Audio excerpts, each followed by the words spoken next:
Welcome to active contact Tamil. நான் உங்கள் கிருஷ்ணமூர்த்தி. நான் செபி ரிஜிஸ்டர் அட்வைசர் கிடையாது. இந்த வீடியோ உங்களுக்கு ஒரு எஜுகேஷனல் பர்பஸ்க்காக மட்டுமே. So disclaimer. ஸோ ஒரு லாங் லீவ், அதாவது ஒரு 3 டேஸ்க்கு மேலே நம்மளுக்கு லீவ் கிடைச்சிருக்கு. ஸோ இந்த லீவுக்கு அப்புறம் இப்போ இந்த வீடியோ வந்து பார்க்குறீங்க. ஸோ இந்த லீவில் நிறைய பேர், ஏகப்பட்ட பேர் நம்மள்ட்ட வந்து டே அண்ட் நைட் அப்படின்னு சொல்லி மாற்றி மாற்றி நம்மளுக்கு வாட்ஸ்அப்பில் சப்ஸ்கிரைபரும் அண்ட் ஸ்டூடெண்ட்ஸ் நிறைய பேர் வந்து மெசேஜ் பண்ணிகிட்டே இருந்தாங்க. லாஸ்ட்டு மந்த் ஸ்டூடெண்ட்ஸ்லாம் டவுட்ஸ் கேட்டுட்டு. ஸோ அந்த மெசேஜ் பண்ண டைம் வச்சு சொல்கிறேன். மேக்ஸிமம் வந்து ஒரு என்ன சொல்கிறது, எந்நேரமும் ஒரு அனாலிசிஸ்லேயே ஒரு மார்க்கெட்டை பற்றி யோசிச்சுட்டே இருக்கிற மாதிரி இருந்தது. ஸோ கொஞ்சம் என்ன பண்ணணும், ஃபேமிலி கூட கொஞ்சம் டைம் ஸ்பெண்ட் பண்ணுங்கள். இதையும் ஒரு எஜுகேஷ்னல் இதாகவே எடுத்துக்கங்க.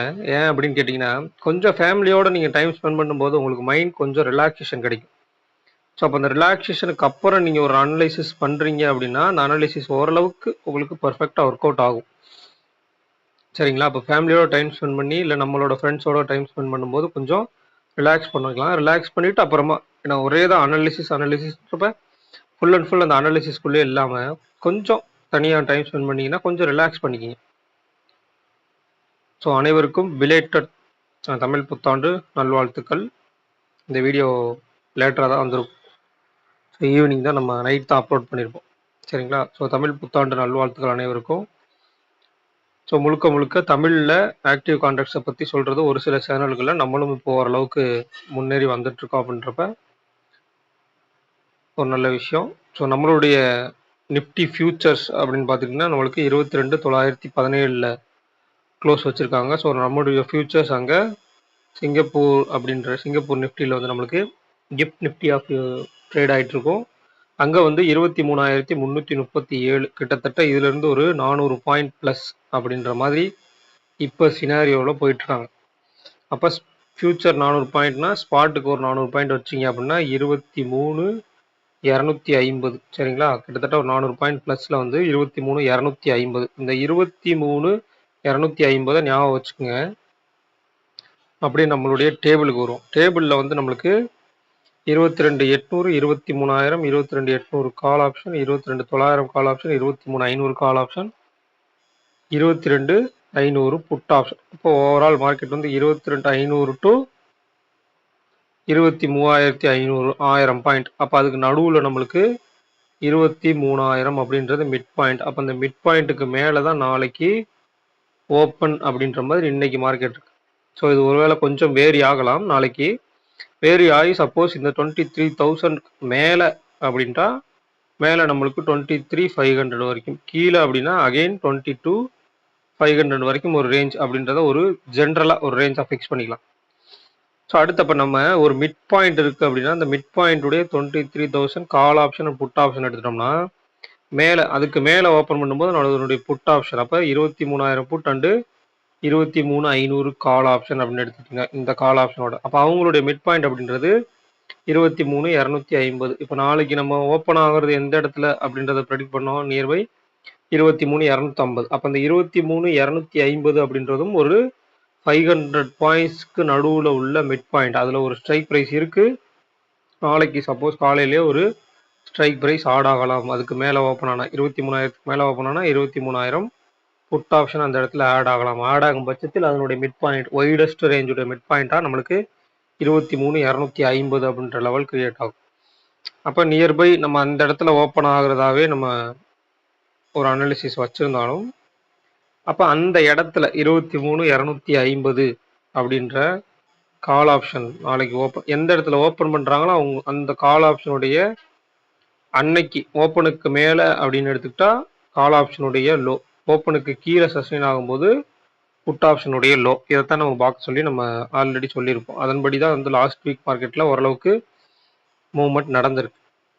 சரிங்களா? அப்போ 23,250 ஓவரால் இப்போ இருக்கிற இந்த க்ளோஸ் படி நீங்கள் எடுத்தோம்னா ரேஞ்ச் பெருசாக இருக்கும்.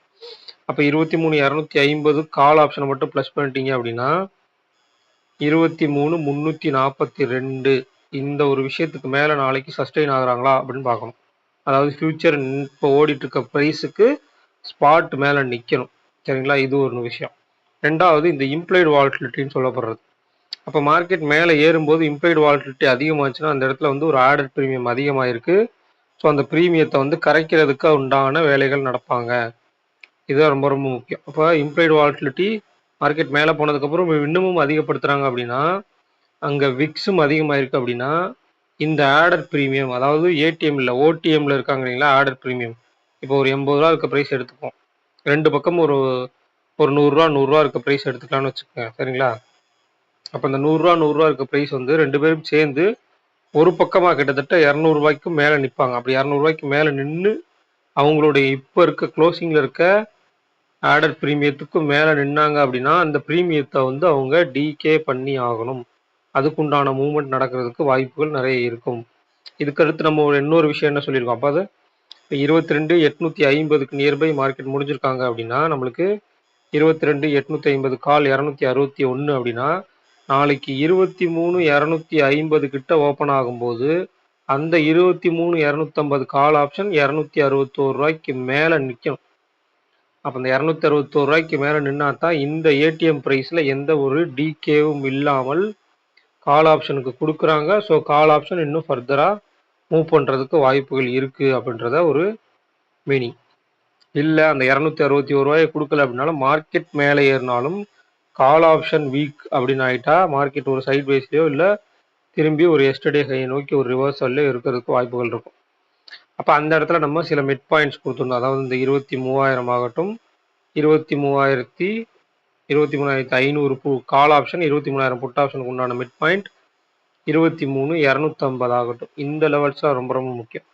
அப்போ லாஸ்ட் வீக் நம்ம சொல்லியிருந்தோம் இல்லையா, அதாவது வெள்ளிக்கிழமை நடந்த ட்ரேடில் நம்மளுக்கு ஒரு வீக்லி ஹை ஆர் லோ இருக்கான்னு பார்த்துக்குங்கன்னு சொல்லி. அப்போ அந்த வீக்லி ஹைன்றது 22,857 அப்படின்ற லெவல் இருந்தாங்க. அந்த இடத்துல காலையில் பாருங்க ஓப்பனில் போயிட்டு அந்த இடத்துல ஒரு சின்ன டச் பண்ணிட்டு கீழே அகைன் வந்துட்டு ஓப்பனில் வந்து அகைன் சப்போர்ட் எடுத்துட்டு மேலே போயிட்டு வந்திருப்பாங்க.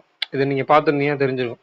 அப்போ அந்த weekly low, weekly high, monthly low, monthly high, yesterday high, yesterday low, இதெல்லாம் ரொம்ப ரொம்ப முக்கியம். அப்போ எஸ்டர்டே க்ளோஸ், இந்த ப்ரைஸ்லாம் ரொம்ப ரொம்ப முக்கியம், இந்த நம்பர்ஸ்லாம்.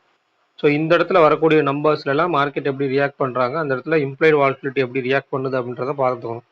ஏன்னா அதை பொறுத்து தான் ஒரு பிரேக் அவுட் அப்படின்றது உண்மையான பிரேக் அவுட்டா இல்லை ஒரு ஃபேக் அவுட்டா அப்படின்னு சொல்லி தெரியும். சரிங்களா? அப்போ இதெல்லாம் கொஞ்சம் கேர்ஃபுல்லாக பார்த்து. அடுத்து நம்மளுக்கு பேங்க் நிஃப்டி.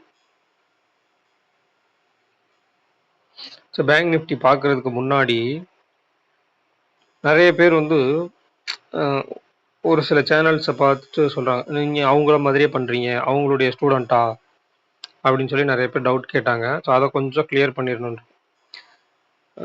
ஏன் அவங்களுடைய ஸ்டூடெண்ட்டாக மட்டும் இருக்கணும்? அவங்க கற்றுக்கிட்ட ஒரு இடத்துல நம்மளும் கற்றுக்கிட்டு இருந்தா அப்படி இருக்கக்கூடாதா? 2 பேருமே ஒரே மென்டாரை சூஸ் பண்ணிட்டு வரக்கூடாதா? ஸோ நீங்கள் சொல்லப்படக்கூடிய ஒரு நபர் அவர் எங்கே கற்றுக்கிட்டாரோ அவர்கிட்ட தான் நானும் கற்றுக்கிட்டேன். சரிங்களா? அப்போ அது இல்லாமல் நம்ம இன்னொரு எக்ஸ்ட்ரா ஒரு சினாரியோ, ஒரு ஆப்ஷன் ப்ரீமியத்தை மட்டும் பேஸ் பண்ணி நம்ம பார்க்காம மார்க்கெட் சினாரியோ அப்படின்றதுக்கு ரொம்ப ரொம்ப முக்கியத்துவம் கொடுக்கும். ஸோ இந்த மார்க்கெட் சினாரியோ நீங்கள் அப்ளை பண்ணீங்கன்னா தான் அதுக்கப்புறம் ஆப்ஷன் ப்ரீமியத்தை அந்த இடத்துல நீங்கள் அப்ளை பண்ண முடியும். சரிங்களா? மார்க்கெட் சினாரியோன்ற ஒரு விஷயத்த நீங்கள் கரெக்டாக பர்ஃபெக்டாக அதை பேஸ் பண்ணி நீங்கள் பார்க்க ஆரம்பிச்சிங்க அப்படின்னா தான் அதுக்கப்புறம் அதுக்குள்ள ஆப்ஷன் ப்ரீமியத்துடைய கால்குலேஷன்ஸை கொண்டு வர முடியும். ஸோ வெறுமனே ஆப்ஷன் ப்ரீமியத்தை மட்டுமே நீங்கள் வச்சுட்டு மார்க்கெட் இதுலேருந்து மேலே போகும் கீழே வரும்னு சொல்ல முடியாது. ஒரு மார்க்கெட் சினாரியோ அதுக்கு சப்போர்ட் பண்ணணும். சினாரியோ சப்போர்ட் பண்ணல அப்படின்னா அந்த ப்ரீமியம் மேலே போகும் அப்படின்னு நீங்கள் நினச்சி எடுத்தீங்கன்னா அப்படின்னா அது டிகேலேயே தான் போயிட்டுருக்கும். ஏன் அப்படின்னா சினாரியோ ஒருவேளை உதாரணத்துக்கு மார்க்கெட் வந்து நேற்றுக்கு க்ளோசிங் வந்து கீழே வச்சுக்கிறாங்கன்னு வச்சுக்கலாம். அதாவது மேலே ஓப்பன் பண்ணி கீழே க்ளோஸ் பண்ணிக்காங்கன்னு வச்சுக்கலாம். சரிங்களா? மார்க்கெட் அதுக்கும் கீழே கேப் டவுன் ஓப்பன் ஆகுறாங்க. ஆனால் ஓப்பனுக்கு மேலே நின்ட்டாங்கன்னா என்ன ஆகும்? வீக்கராக ஓப்பன் ஆகிருக்காங்க. ஸோ பெருசாக போக முடியாது. ரொம்ப ஓப்பனும் கீழே தான். அப்போ ஓப்பனுக்கு மேலே நின்னாலும் எஸ்டர்டே க்ளோஸ் அப்படின்ற ஒரு விஷயம் ஒரு தடுப்பு, அதாவது ஒரு ரெசிஸ்டன்ஸ் இருக்காங்க. லோவுக்கும் கீழேன்றப்போ ரொம்ப வீக், ரொம்ப ரொம்ப வீக்காக இருக்க மார்க்கெட் ஓப்பனுக்கு மேலே நின்னால் எப்படி ஏறும்? ரொம்ப ஸ்லோவாக தான் ஏறும். இதுதான் இந்த சினாரியோ அப்படின்றது. இந்த சினாரியோலாம் நீங்கள் தெரிஞ்சுக்கிட்டீங்க அப்படின்னா தான், சினாரியோ அனாலிசிஸை ஓரளவுக்கு நீங்கள் உள்வாங்கிக்கிட்டீங்க அப்படின்னா தான் உங்களுக்கு அந்த ஆப்ஷன் ப்ரீமியத்தை எந்த இடத்துல பொருத்தி பார்க்கணுன்றது தெரியும். இல்லை அப்படின்னா வெறும் ஆப்ஷன் ப்ரீமியத்தை மட்டும் வச்சுட்டு அதனுடைய ப்ரீமியத்தை பேஸ் பண்ணி இதை கூட்டினா அதை கழிச்சா அதை கூட்டி கழிச்சு பார்த்தீங்கன்னா ஒரு நம்பர் ஏதோ ஒரு நம்பர் கிடைக்கும். அந்த நம்பரை வச்சுட்டு நம்ம இதுலேருந்து இது பிரேக் அவுட்டு, இதுலேருந்து இது பிரேக் அவுட்டு அப்படின்னு சொல்லி எடுத்துக்கலாம். மேக்ஸிமம் இந்த மீட்டிங் பாயிண்ட்ன்ற ஒரு கான்செப்ட் நம்மளுடைய கிளாஸஸ்லையும் இருக்குது. ஆனால் அது ஒரு விஷயம் நல்லா புரிஞ்சுக்கணும். அந்த மீட்டிங் பாயிண்ட் எந்தெந்த இடத்துலலாம் பார்க்கணும்னு இருக்கும். எல்லா 50 ஸ்ட்ரைக் ப்ரைஸ்க்கும் 100 ஸ்ட்ரைக் ப்ரைஸ்க்கும் போய் பார்த்துட்டே இருந்தீங்கன்னா அதை பேஸ் பண்ணி நீங்கள் என்ட்ரி எக்ஸிட் எடுத்தீங்கன்னா மேக்ஸிமம் உங்களுக்கு ஸ்டாப் லாஸ் தான் அடிக்கும். அதை ரொம்ப புரிஞ்சுக்கணும். அது பார்க்கக்கூடிய சில இடங்கள் இருக்கு. எந்தெந்த இடத்துல எல்லாம் அந்த மீட்டிங் பாயிண்ட் ஒரு கால் ஆப்ஷனும் ஒரு புட் ஆப்ஷனும் ஒரு ஃபைட் பண்ணக்கூடிய இடம் அப்படின்றது எந்தெந்த இடத்துல எல்லாம் பார்க்கணும்னு இருக்கு. அந்தந்த இடத்துல தான் முக்கியமாக பார்க்கணும். அதை விட்டுட்டு ஒரு மார்க்கெட் ரேஞ்சு கொடுத்துருக்காங்கன்னா அந்த ரேஞ்சுக்கு நடுவில் போய் எடுத்தீங்க அப்படின்னா ஒரு சின்ன சைட் வைஸ் போயிட்டாங்க அப்படின்னா அந்த மீட்டிங் பாயிண்ட் மேலேயும் போகும் கீழேயும் வரும். அந்த இடத்துலலாம் பார்க்கக்கூடாது. அதுக்கு சில எட்ஜஸ்ன்னு இருக்கு. அதேமாதிரி நம்ம டேபிளில் சில கண்டிஷன்ஸ் இருக்குது. இந்த ஸ்ட்ரைக் ப்ரைஸில் சில கண்டிஷன்ஸ் இருக்குது. அந்த கண்டிஷனுக்கு உட்பட்டு இருக்கிற இடத்துல தான் நம்ம அதெல்லாம் பார்க்கணும். சரிங்களா? அடுத்து பேங்க் நிஃப்டி அப்படின்னு எடுத்துக்கிட்டிங்க அப்படின்னா பேங்க் நிஃப்டி நம்மளுக்கு 51,000 ஸ்ட்ராடல். அப்போ 51,000 கால் ஆப்ஷன் 901, புட் ஆப்ஷன் 750ன்னு வச்சுக்கலாம். அப்போ 51,900 அப்போ 52,000 அப்படின்றது இந்த இடத்துல இருக்கு. அதே மாதிரி 50,250 கீழே. அப்போ நாளைக்கு கேப் அப்னு ஓப்பன் பண்ணிட்டாங்கன்னா அந்த 52,000க்கு மேலே நின்னால் அடுத்து அவங்க போகக்கூடிய வாய்ப்பு அப்படின்றது நம்மளுக்கு 50,000 put option and 54,000 call option. அவங்களுக்கு இடையில மிட் பாயிண்ட் அப்படின்றதும் 52,000 தான். அப்போ இந்த ப்ரீமியத்தை ப்ளஸ் பண்ணாலும் நம்மளுக்கு 52,000 தான் வருது. இந்த டேபிளில் ஒய்டஸ்ட் ரேஞ்சுடைய மிட் பாயிண்ட்டும் 52,000 தான் வருது. அப்போ இதுக்கு மேலே சஸ்டெயின் ஆகிறாங்க அப்படின்னா அடுத்ததாக ரீச் 54,000 அப்படின்ற இடத்த ரீச் பண்ணுறதுக்கு வாய்ப்புகள் இருக்கா? சினாரியோ சப்போர்ட் பண்ணுதா? ஏன்னா இது ஒரு மந்த்லி எக்ஸ்பைரி அப்படின்றப்ப இந்த மந்த் இன்னும் எவ்வளோ நாட்கள் இருக்கோ அவ்வளோ நாளைக்கு கூட ட்ராவல் ஆகி இங்கே போகலாம். அப்போ அதுக்குள்ளே ப்ரீமியம்ன்றது எவ்வளோ டிகே ஆகும். மிக மிக முக்கியமானது இந்த பர்டிகுலர் பேங்க் நிஃப்டியில் மட்டும் நீங்கள் எடுத்துட்டீங்க அப்படின்னா ஐடிஎம் கால் ஆப்ஷன், இப்போ மார்க்கெட் மேலே நிற்கிறாங்கன்னா ITM call option and ITM put ஆப்ஷன்ல எவ்வளவு டைம் வேல்யூ இருக்குன்னு பார்த்துக்கணும். இப்போ 51,002 மார்க்கெட் முடிச்சுக்கிறாங்க. சரிங்களா? 51,002 மார்க்கெட் முடிச்சிருக்காங்க. உதாரணத்துக்கு ஒரு 50,800 கால் ஆப்ஷன் எடுத்துக்கலாம். ஸோ அந்த 50,800 கால் ஆப்ஷனில் எவ்வளவு டைம் வேல்யூ இருக்காங்க அப்படின்றத மட்டும் பாருங்க. ஒரு 50,500 எடுத்துக்கலாம். 500 பாயிண்ட் மார்க்கெட் மேலே முடிச்சுக்கிறாங்க. அப்போ நம்மளுக்கு கிட்டத்தட்ட 1,217 அப்படின்னா 50,500 இருக்குன்னா நம்மளுக்கு 51,000 க்ளோஸ். அப்போ 500 பாயிண்ட் தான் இருக்கணும். இவங்க 1,217 பாயிண்ட் இருக்காங்க. அப்போ 717 பாயிண்ட் இவங்கள்ட்ட இன்னும் வெறும் டைம் வேல்யூ மட்டும் இருக்கு. 500 பாயிண்ட் கீழே இருக்க ஐடிஎம்ல. சரிங்களா? 500 பாயிண்ட் உள்ள இருக்கிற ஐடிஎம்லேயே அவ்வளோ இருக்காங்க. அப்போ அந்த டைம் வேல்யூ எல்லாம் டிகே பண்ணணும். அதுக்குண்டான மந்த்லி எக்ஸ்பைரிக்கு உண்டான மூவ்மெண்ட் மார்க்கெட்டில் கொடுக்கணும்னா எப்படி போவாங்க அப்படின்றத பார்த்துக்கோம். ஏன்னா நம்ம ஒரு ப்ரீமியத்தை பை பண்ணுறோன்னு வச்சுக்கோம். செல் பண்ணுறவங்களுக்கு பிரச்சனை இல்லை. ஏன்னா டைம் வேல்யூ அதிகமாக இருக்குன்னா அவங்க செல் பண்ணுறாங்க அப்படின்னா அது அவங்களுக்கு ப்ராபபிலிட்டி கூட தான். ஆனால் நீங்கள் பை பண்ணுறீங்க அப்படின்ற பட்சத்தில் ஒரு டைம் வேல்யூ அதிகமாக இருக்கிறத போய் பை பண்ணீங்க அப்படின்னா ஒரு மந்த்லி எக்ஸ்பைரியில் மேக்ஸிமம் நீங்கள் இன்வெஸ்ட் பண்ண அமௌண்ட்டோட டிகேல போகிறதுக்கு தான் வாய்ப்புகள் அமையும். அப்போ 500 ரூபா மதிப்புள்ள ஒரு பொருளை நம்ம 1,217 ரூபா கொடுத்து வாங்குறோம். சரிங்களா? இதுதான் அதில் லாஜிக்கு. அப்போ இதில் எந்தெந்த இடத்துல எல்லாம் அது போகிறதுக்கு உண்டான சான்சஸ் இருக்கான்னு பார்க்கணும். சரிங்களா? ஸோ இதை கொஞ்சம் கவனித்து பார்க்கணும். ஸோ மந்த்லி, அதாவது நெக்ஸ்ட் மந்த் பேட்சை பற்றி நிறைய பேர் கேட்டிருந்தாங்க. அடுத்த பேட்ச் எப்போ அப்படின்னு சொல்லி. அடுத்த பேட்ச் நம்மளுக்கு மார்ச் மாதத்தில் வர்ற ஃபஸ்ட்டு வீக் சண்டே ஸ்டார்ட் ஆகும். அதாவது 5ஆம் தேதி நம்மளுக்கு ஸ்டார்ட் ஆகும். கிளாஸஸில் ஜாயின் பண்ணணும் விருப்பம் இருக்கவங்க 7904877610 அப்படின்ற நம்பருக்கு வாட்ஸ்அப் பண்ணி டீட்டெயில்ஸ் வாங்கிக்கிங்க. இப்போ தான் நம்மளுடைய வீடியோ புதுசாக பார்க்குறீங்க அப்படின்னா சேனலுக்கு ஒரு லைக் அண்ட் சப்ஸ்கிரைப் பண்ணிக்கோங்க. பண்ணிவிட்டு பாருங்கள். ஃபர்தராக நம்ம வீடியோஸ் பிடிச்சிருந்துச்சி அப்படின்னா கிளாஸஸில் ஜாயின் பண்ண விருப்பம் இருக்கவங்க மட்டும் கிளாஸஸில் ஜாயின் பண்ணலாம்.